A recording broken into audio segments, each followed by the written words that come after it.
Hello বন্ধুরা, কেমন আছো তোমরা সবাই? আমি কিন্তু দারুণ আছি। আর কালকে যেহেতু ছিল ফলহারিণী কালী পূজা, আর এই কালী পূজাটা আমাদের এখানে বেশ বড় করেই হয়। আমি আর দিদা চলে গিয়েছিলাম, আর দিদা এখানে দেখো ঠাকুরকে দেওয়ার জন্য 5 রকম ফল নিচ্ছিল। আর তারপরে চলে এসেছি ধূপ আর বাতি কিনতে। দিদা এখানে ধূপ বাতি নিতে নিতে এখানে দেখো মিষ্টি দোকানে চলে এসেছি। এদিকে দেখো কত রকমের মিষ্টি। দিদা বলছিল কোন মিষ্টিটা তোর পছন্দ হয় সেই মিষ্টিটা নে। তোমরা কে কে মিষ্টি খেতে ভালোবাসো অবশ্যই কমেন্ট করে জানাবে।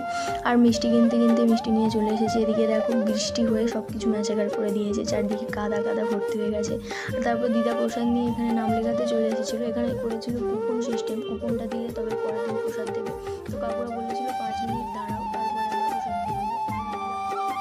আর তারপরে দেখো ধূপ আর বাতি জ্বালাতে চলে এসেছিলাম এখানে। আমিও জ্বালিয়েছিলাম, কিন্তু এক হাতে ফোন ধরে আর এক হাতে ভিডিও করাটা না সম্ভব হয়ে ওঠে না। আর এদিকে আমাদের প্রত্যেক বছরই এরকম 3 বছর, এটা নিয়ে 3 বছর পূজা হচ্ছে। প্রত্যেক বছরই মায়ের 7টা রূপ করে, আর মেন যে মা সেই মাকে আনে। আর এদিকে প্রথমে মা ছিল কাল রাত্রি, তারপরে দ্বিতীয় দিন ছিল মা তারা, এরপরে দেখো মা দক্ষিণাকালী ছিল। চারিদিকে আলোর মধ্যে মনে হচ্ছে কোনো বাচ্চা মেয়ে সেজে গুজে দাঁড়িয়ে আছে, তাই না? তোমরা কে কে মা কালীর ভক্ত অবশ্যই কমেন্টে কিন্তু জানাবে।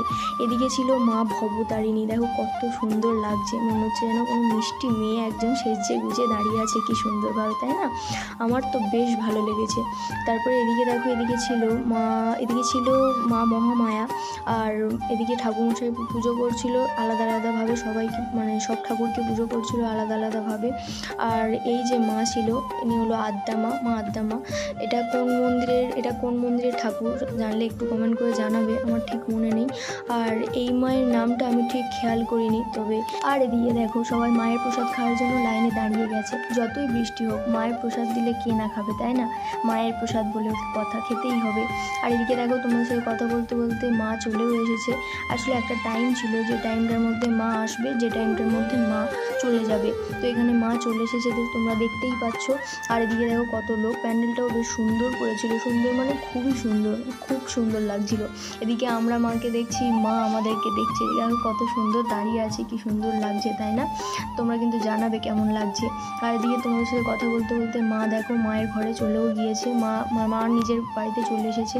আর এদিকে দেখো মা ওখান থেকে দাঁড়িয়ে আমাদের দেখছে, কত লোক দেখো চারিদিকে, মনে হচ্ছে যেন কত সুন্দর লাগছে, তাই না? এদিকে দেখো কথা বলতে বলতে চলে এসেছি ফুচকা খেতে। আর কোনো পুজো বাড়ি হোক বা মেলা হোক বা যাই কিছু হোক, ফুচকা মানেই তো মেয়েদের ইমোশন বলতেই পারো। তোমরা কে কে ফুচকা খেতে ভালোবাসো অবশ্যই কমেন্ট করে জানাবে কিন্তু। আর এদিকে দেখো আতশবাজি পোড়ানো হচ্ছিল। কালী পুজো হবে আর আতশবাজি পোড়ানো হবে না, এটা হতেই পারে না, তাই না? কালী পুজো মানে আতশবাজি পোড়ানো, আর আতশবাজি পোড়ানো মানেই হলো কালী পুজো। তো দেখতে থাকো তোমরা কত সুন্দর। আর এদিকে দেখো আমি আর দিদা ঘুগনি খেতে চলে এসেছি। কোথাও গেলে ঘুগনি আর ফুচকাটা কিন্তু খেতেই হবে। এদিকে দেখো দিদার ভিডিও করছি বলে দিদা কত হাসছে, খুব খুশি, আহা আমার ভিডিও করছে। এই দেখো আমি আর দিদা ঘুগনি খাচ্ছিলাম। তারপরে চলে এসেছি আমাদের বাড়ির ছোট সদস্যের জন্য একটা খেলনা কিনতে, নাহলে বাড়ি গেলে আবার বাড়ি থেকে বার করে দেবে, বলবে আমার খেলনা কোথায়, খেলনা আগে দেখাও। আর এদিকে দেখো মায়ের প্রসাদ নিচ্ছিল সবাই, কীভাবে বৃষ্টিটা চলে এসে দেখো হুট করে বৃষ্টিটা কিছুক্ষণ থেমেছিল, তারপরে আবার বৃষ্টি চলে এসছে। আর এখানে হচ্ছিল একটা প্রোগ্রাম, মানে অনুষ্ঠান হচ্ছিল একটা, তারপর বৃষ্টির জন্য সবাই চলে গেছে। আর এখানে আমি আমার দিদা ছাতা ধরে দাঁড়িয়ে আছি, দেখো কত সুন্দর বৃষ্টিটা সব কিছু ম্যাচাকার করে দিল, তাই না? আর এদিকে দেখো বাড়িতে আসার সময় মাকে প্রণাম করে মায়ের কাছে সবাইয়ের মঙ্গল চেয়ে চলে এলাম। টাটা, তোমরা যেতে যেতে ফলো